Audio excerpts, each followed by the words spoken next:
So hopefully this adds some clarification about what's going on. I'm still praying to God, and I'm still trying to be goal driven so that I can go to class safely. When I'm going to class, okay, I'm telling you that from top to bottom, they are jading everything they possibly can to make it as confusing, as difficult as they possibly can.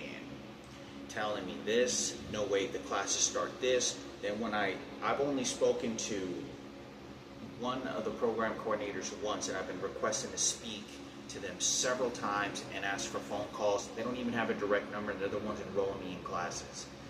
So I don't know who or ins or outs, and also the hackers that could be doing anything that's infiltrating me in classes to make sure that it's adjusted to exactly where they want to put me, not where the classes are supposed to be held at.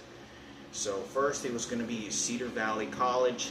Now all of a sudden it's going to be at Mount View College phlebotomy. Now, and I was told that phlebotomy was 5 days a week in person.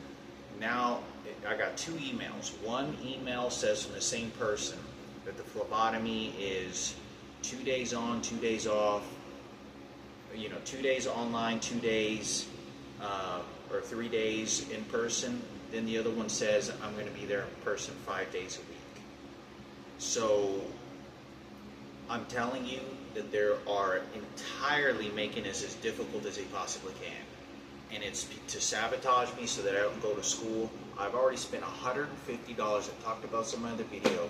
I still spend another $70 on an EKG book. And this is for me to go to school, okay? What do I think is going to happen? I don't know if I'm going to be successful. I'm going to try. I know that I can. There is no doubt that I know that I can. It's whether I'm going to be allowed to.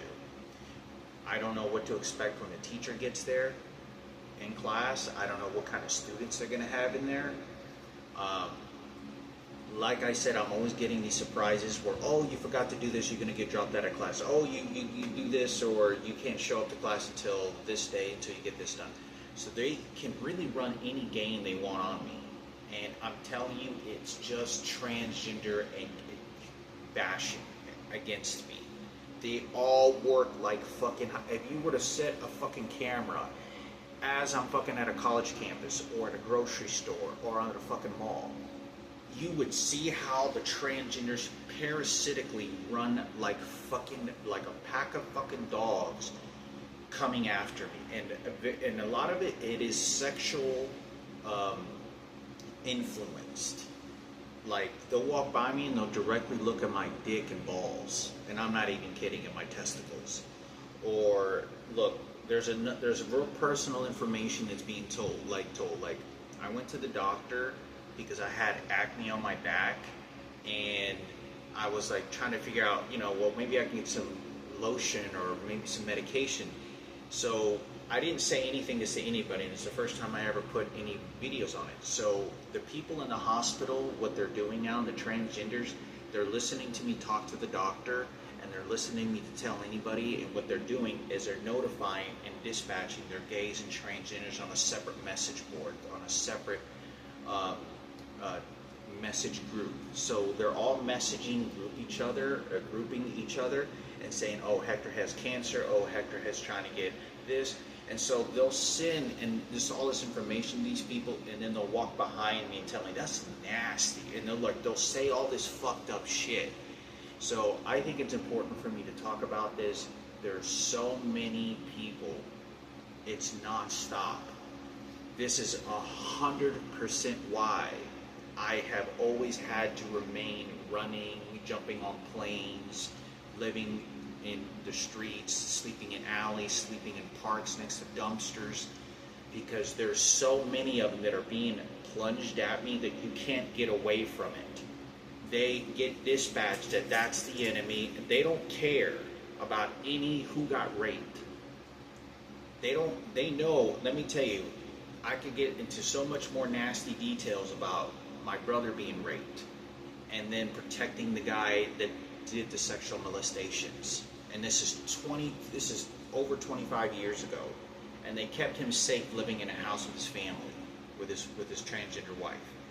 That information has been repeated to me, and about my brother as well, over and over and over again by total strangers, and I'm not bringing it up. I'm telling you, they're playing their own police officers. They are a separate police officer, law enforcement, that has overthrown the police department. So when the police department thinks, oh, I'm in control, I have a gun and I'll shoot when they're pointing it at me, and they're not doing anything about their gays and their faggots. They're all for their gays and transgenders, nothing more. And so the gays and transgenders are all grouping together, running their own law enforcement against me, their own personal law enforcement. When I don't obey, or I seem to be agitated, or there's some information that is not going the way that they want, they send their enforcements. And when I say enforcements, for a fight or a possible weapon being pulled on me again. They know about the murder attempt that was placed on me, and that has been continually being used on me as a weapon. That I can use that as a weapon on you, and I'll send some more people to do it if you don't do what I tell you to do, so I can put you in fucking fear. This is from people at the front desk at FastFa. This is people, that I've come across in hallways or wherever the situation is. I take it very serious that I'm being kicked in the throat and punched and held a knife to my throat. And all the blacks are all supporting these 3 black individuals that did this to me. It's all a fucking riot, and they're running their own police unit against me. That part of it has nothing to do with the police department, because the police department won't do anything, and they know they're a group of people that are doing this to me. But I want to say I'm not doing anything wrong. I try to be polite, kind, get out of people's ways every time, not make too much eye contact. I'm telling you, as best as I can, and it just doesn't work because you have too many people involved plunging themselves at me. There's just too many of them. They all want to fight. They all want to fight for the dead body of transgender Patricia Gardina. Now they want to taunt my dead sister that had Down syndrome, that was severely abused, and just make her a transgender unit for the gay spirit transgender.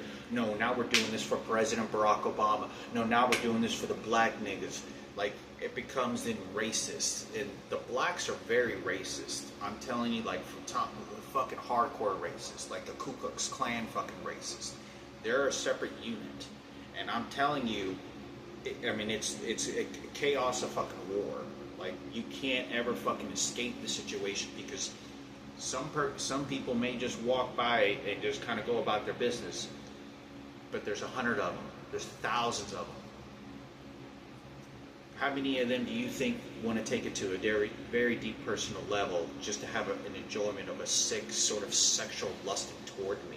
That's exactly what they're fucking doing. So I say this because I have nowhere to run, nowhere to go to, and I'm just basically fishing out any possible hope for me to try to earn this.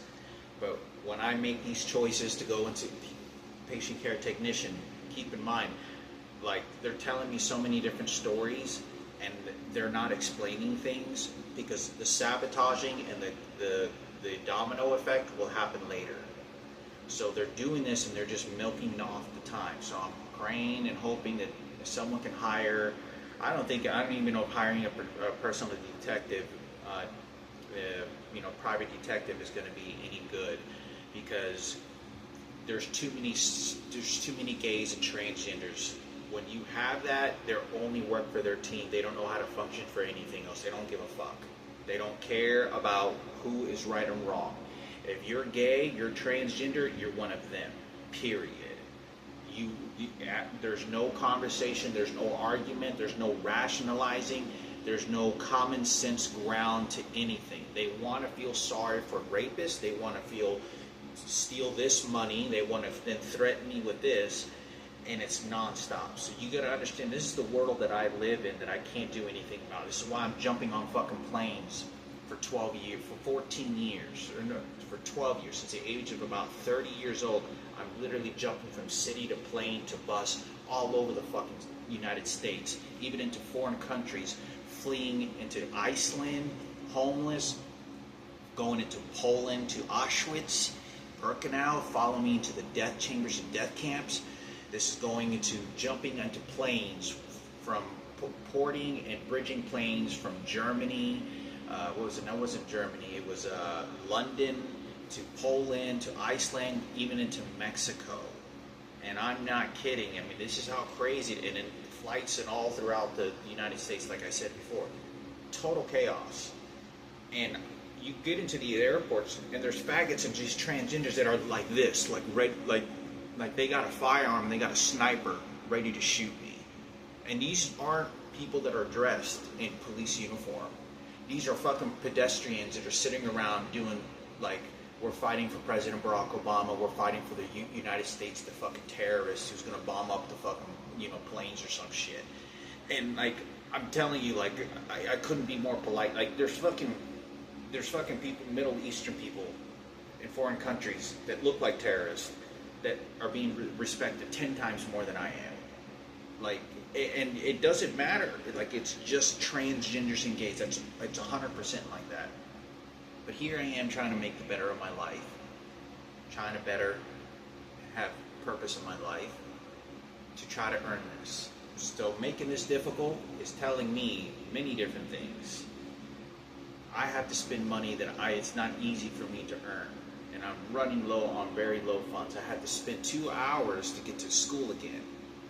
They are delaying my DART bus transit bus pass again. Literally the day before I start class. And I'm telling you, you have no idea the level of depth of information that is being told to these people. That if they ever give me a call, like it's IT department from Dallas College or a different department from like DART, me requesting my student ID so I can give my, they'll start saying shit over the phone, talking about like Ken Cooper that died many years ago, and me going to the police station and shit, like making threats, and I know what they're talking about.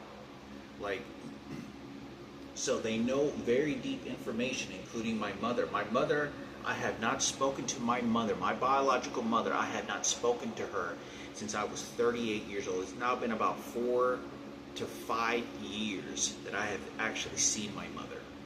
It's only her twins. Now, I have come across videos where it shows identical twins that have committed murder and committed horrible crimes. I don't know who's involved. Whoever it is that's controlling my mother, I'm literally walking to the apartment and I'm leaving, and they're sending these blacks to come threaten me and ready for a fight. And they want to get violent. They want to send their message that we could steal your dad's money, we're going to give it to your mother, we're going to take whatever the fuck we want, the police officers ain't going to do nothing, and if you want to get violent, I'll send one of these hoodlums that aren't living in a trash can already to go to prison to stab you or fight you or for whatever, do whatever crazy shit. And I'm literally like running the other direction. Like I walk away and walk the other direction. I try to get away because they want to send their threats. Now remember, they got away with an attempted murder as a team. Now they're doing it again, like they did yesterday when I was leaving my mother's apartment. So I want to make this very clear. The police department does not want to help me and get involved in any kind of way other than to use their position against me. And I'm doing nothing wrong. It's these people that are doing these horrific crimes to me. It's this piece of shit fucking Chinese motherfucker that keeps opening and closing the door, that keeps electrocuting the shit out of me. You have no idea, and this is the world that I live in. So hopefully this is going to inform you that I'm a prior bone marrow transplant patient that had a blood disease, 1 in a million, called aplastic anemia. And here I am fixing to take a phlebotomy class at 42 years old after nearly 7 years living on the streets, nearly digging in trash cans for food, being spit on, being trash thrown at me in Seattle, Washington, Anchorage, Alaska, Valley of the Dead, Alaska, all over, California, North Dakota, you name it. People running into gas stations just to throw and laugh at me, telling me they were going to rape me, all kinds of things. They continue raping me, all kinds of horrible things. But here I am trying to better my situation, and I'm going to continue trying to finish these classes. I'm praying to God that there's going to be a path, because they're really sending a lot of fucked up messages and emails and shit to me to make this as difficult, and I'm trying to stay organized. I'm trying my best.